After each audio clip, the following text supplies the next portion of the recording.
Of course I'm disappointed. Skip, I've said it from the very beginning. If the Lakers can open up a max slot, the only guy that's worth giving that max slot money to is Kawhi Leonard. And it seemed from all indication, from what we were hearing, basically it was a two-team race. It was Toronto Raptors and the LA Lakers. And I thought the Lakers had the inside track, AD, LeBron James, him being in LA. It just seemed from all indications, and the only reason I said the Clippers were excluded, Skip, I could not see a scenario where they got a player to pair with him. I'm like, Dame Lillard is not leaving Portland. Giannis is not leaving Milwaukee. I'm going all over. I'm like, okay, big guy. Okay, who could he get that want to go to the Clippers?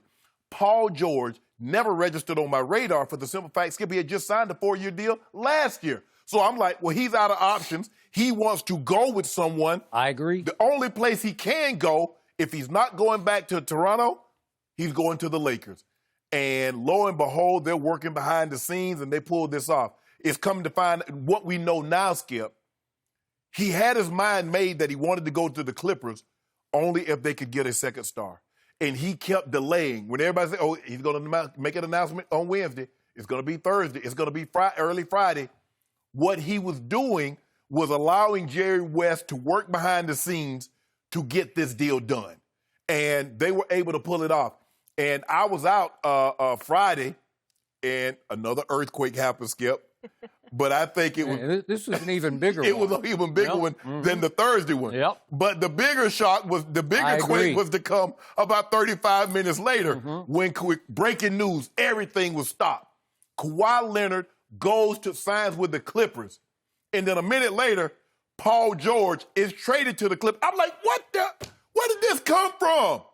And then when you find out, Skip, what they had to give up to get Paul George, the Clippers, they gave up more to get Paul George than the Lakers gave up to get Anthony Davis. Depending on how the picks turn out. But I got you. Skip, you give up what? 4 unprotected, 1 protected, and 2 flips. Swaps, and Gallinari and Shai Gilgeous-Alexander. So that's about 6-7 players. So I was surprised. I was very disappointed that they weren't able to pull this off. But I understand it. There was a lot of things that started working against the Lakers. Yep. I don't know what Magic hoped to accomplish by saying that I talked to Kawhi and he reached out to me. I don't understand.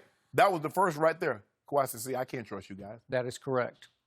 Magic helped do in the team he so dearly loves. He's like, I can't trust you guys. Yep. I give you one specific task. And the same thing with Toronto. He's like, how the hell they knew I was coming back? How the helicopters get up here? How all these people lined up?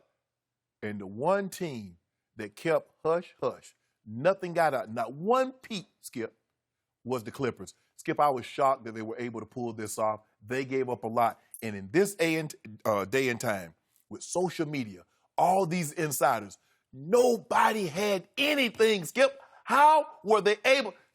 The president can't even do anything without it getting out. How were they able to keep this hush-hush for 24, 48, 72 hours is unbeknownst to me. But I tell you what, Skip Bayless, the new sheriff, he doesn't say much, has his hair cornrowed, he has a ginormous hammer. And he swung it, and when he struck the ground, the earth moved. Literally. Maybe that's why we had a second earthquake or third earthquake. But to make a long story short, Skip, I'm a little disappointed. But all isn't lost. So what happened? Okay, so we didn't get Terrence. We didn't pay Terrence Ross $15 million for 3 years. We didn't get J.J. Redick $13.5 for 2 years. Yep. We got pretty much everything else. We got JaVale back, got Rondo, but we got Danny Green, signed Boogie Cousins to a very friendly deal. I'm not getting Kawhi, but getting these other pieces lessened some of the blow. But don't think I wasn't in my rooms, sourpuss for a couple hours. You were a sourpuss for a little while? A couple hours. I started to text you, but I... No, you didn't. Don't text me, Skip. You want So, I must admit, I left this show on Friday thinking, I give up. I give up. It's coming. Here it comes. Yep. We're going to have another big three this time. in L.A. at Staples, and it's going to be the Lakers. It's going to be LeBron. It's going to be AD, and it's going to be Shannon's new man, number 2. And I'm going to have to hear about this for a whole long year. And you laughed at me all day long on Friday, and I took it because I thought you were right, because I don't know. I just have to go by the media reports, and everybody was wrong. Everybody across the board. Nobody reported this. No. I did mention on Tuesday, I got to give my friend Brian Windhorst at ESPN this much. He did say he wants to be a Clipper, but then it seemed like it was impossible because after Jimmy Butler went to Miami, I thought that was the only other option that was viable, that was out there, but I didn't know he could pull this off. So, Friday night, I'm at my place with my wife and my little daughter, Hazel, our little Maltese, and the earth moves. Literally, it moved again. And it was such a big shake for my wife and her sister, Joyce, who's from New York. They're both from New York, so they haven't been through this. So Joyce lives away, not too far from us. So she comes over, and we're all saying, is it going to happen again? Is it going to happen again? And my household is literally upside down because all the pictures fell, and they think, are we going to get hit with another one? Right. So they can't go to sleep, and I'm trying to watch the Zion game, but then at halftime they say, Zion banged knees with somebody, he's out and might be gone for the rest of the summer league, right? Correct. But I still have the game on, and I'm still trying to keep up with it. And then finally, I'm wearing out, and it seems like they're calming down enough, and I think, okay, that's it, because I get up at 2 o'clock in the morning. You get up early. We all get up early. And so I hadn't had a nap. And so I'm starting to look at 24 hours up. And I said, it's almost 11 o'clock. It's over. We got to stop this. We got to calm down and go to sleep. And I think, you know what? I'll just check the computer one more time. Boom! We went from earthquake to bombshell. And I just sat back. And when I first saw the headline, I thought it was a Laker headline. I did. I saw L.A. and I thought, oh, God. That's it. But then what? Paul George? What? Yeah. They got on red jerseys in their mock-ups? What? I thought it was a joke at first. I didn't know what it was. And then the last laugh I got, because I just sat back and I said, he just did to the Lakers exactly what he did to my Spurs. He is number 2 and always will be number 2 to me, because in the end, he burned you just the way he burned me.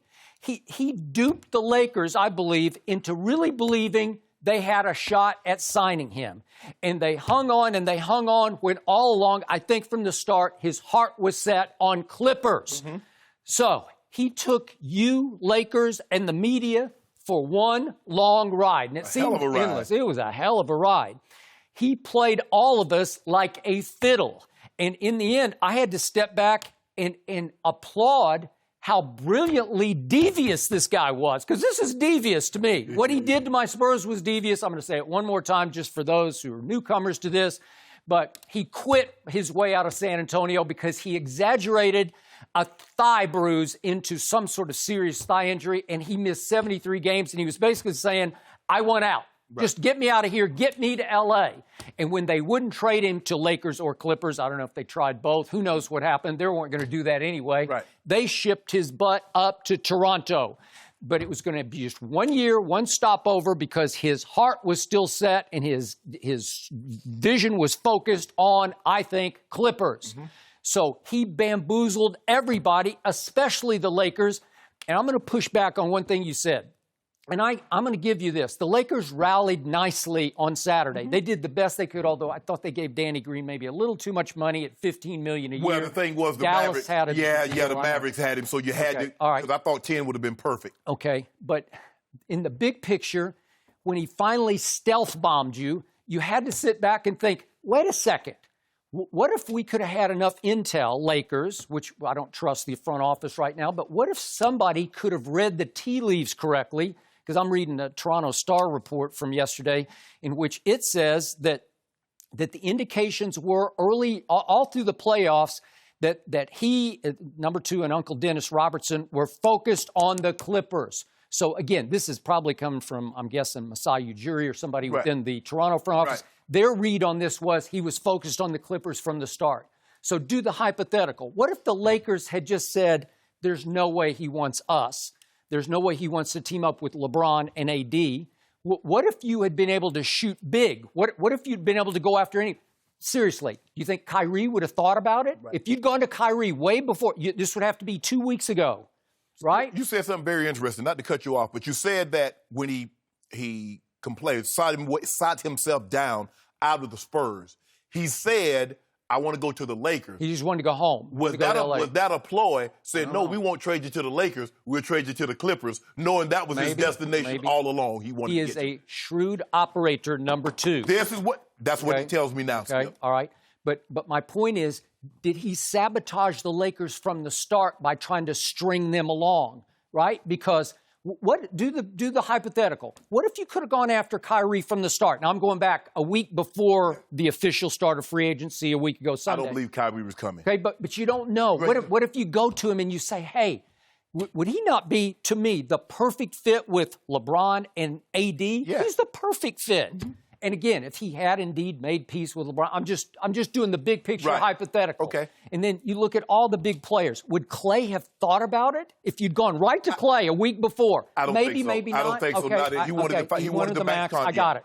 Would Jimmy Butler, if you had just gone to him right away and said, we're out on Kawhi, we want you, would he have thought twice about it instead of going to Miami? I don't know. No. So now you're down to J.J. Redick. You missed on him. Terrence Ross. I love Terrence Ross. Again, you missed on him, so it starts to fall down levels. And I give you this. They rallied nicely, but I still think number 2's ploy from the start was to sabotage what was going to be his arch rival, the team that shares the building that he was going to be in. Thank you for watching. You can subscribe here to get the latest from the show, and be sure to check out more of the best clips from Undisputed, or go watch a few other segments from our other shows on FS1.